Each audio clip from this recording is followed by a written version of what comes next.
$5,800 over and above what their normal fixed rate would be, and so they've asked us if it would be possible to split that difference with them. I guess I'm in favor of it. My concern there is that they've had to do that work because of issues with the county and the county auditor. So I wonder, I'm just thinking out loud, is there a way to recoup any of that out of the county? We basically have two issues. We have that, and we have the latest on the Honda TIF area, where the clerk treasurer was sent, all the TIF revenue was sent to our clerk treasurer, Wright County. And if you remember, I had alerted us that we probably received way too much. In fact, after we had our box check everything out, we had been paid that money by mistake. That's on a different deal, but I think that the county should be approached with it, at least asked. Doesn't the law work for the county? Pardon? Doesn't the law work for the county as well? I don't think law does. I thought it did. If you look at the itemized bill, there are a lot of calls that were made by county officials, so apparently the contract was due, so you were billed for the Calls that were made by them and vice versa. Right. I guess I would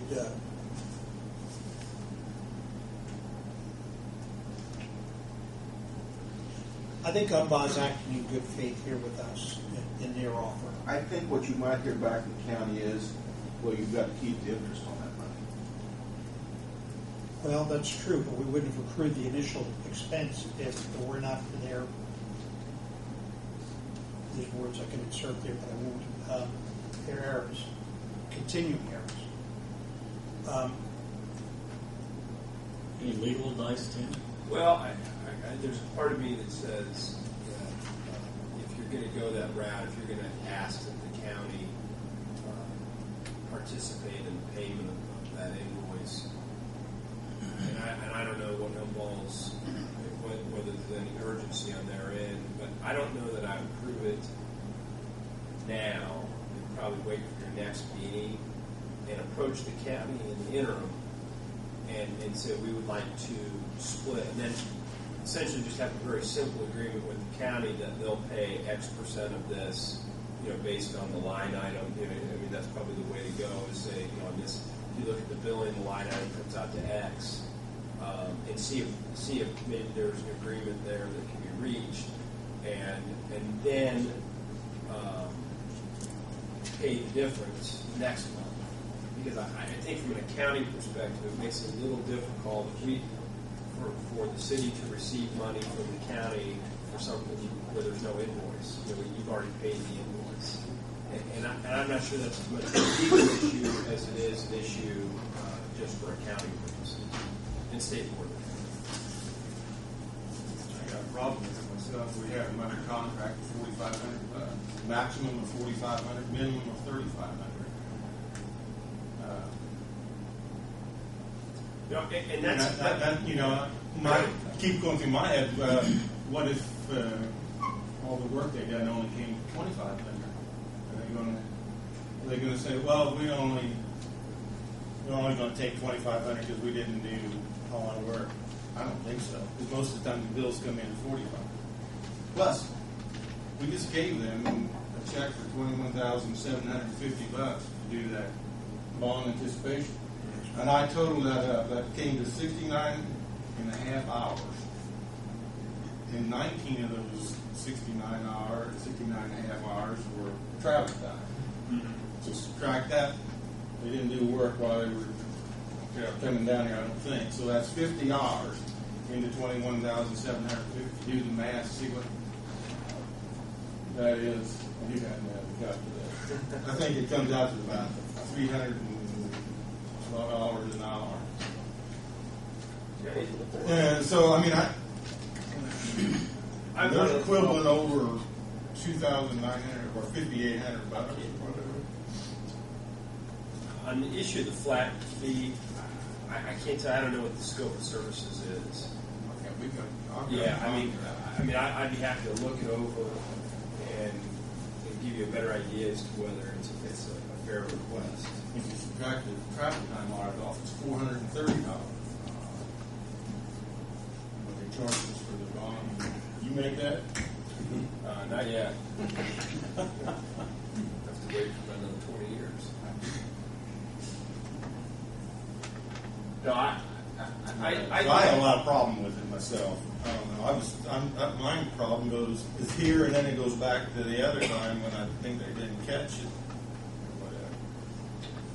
So that's where I stand. I'll probably be nay if we wait. Yeah, I guess that. I mean, unless there's a sense of urgency with the letter, I don't know. And given the business relationship you have with Gumball, I'd be real shocked that they can't wait another 30 days for payment. And it seems to make sense. You got a couple of issues. You know, one is, does Gumball really want to do that? And then if they do you want to request a partial payment towards this invoice from the county? Why don't we table it and look at our options into December? I agree. I think we should. If they both, we could pay the $4,500. Yeah, we owe them $4,500. They did bill us for that plus $29. I don't have any problem. We owe them $4,500. Yeah. Shouldn't hold that up. Yeah. I don't have any problem with that. That's under contract. I don't know if I could legally change that for amount on here payable voucher, 4,500.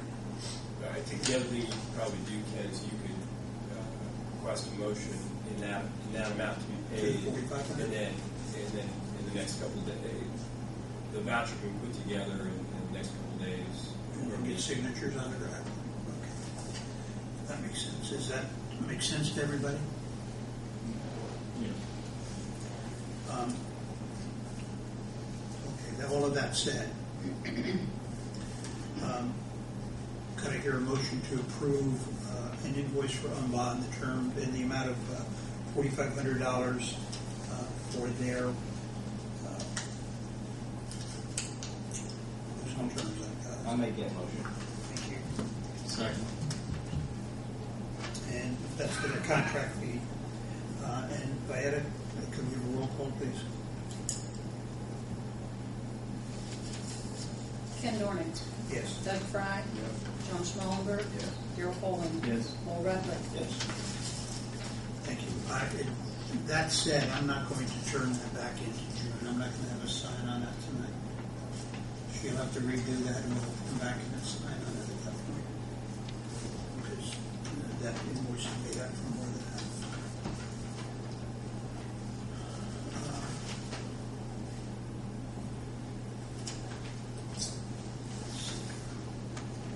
We have an invoice to pay Vieta $50. Do I have a motion to approve that? So moved. Second. Roll call, please. Ken Dorning. Yes. Doug Fry. Yes. John Schmallenberg. Yes. Darrell Foley. Yes. Lowell Ruffin. Yes. Thank you. There's an invoice from R.W. Armstrong in the amount of $23,619.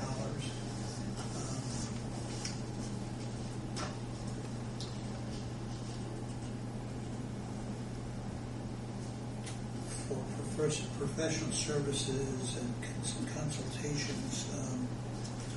Mark, could you clarify some of that? It's your invoice, it's not ours, it's got your name on it. So Yeah, I know, I you love should that pay too. it. The contract for the inspection services with them is for a total of $644,200. That's the total contract for Lincoln Street.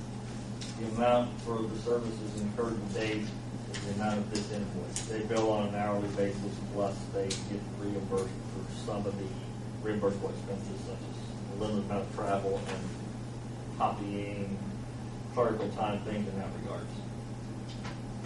Myself and Gary Murray both had enough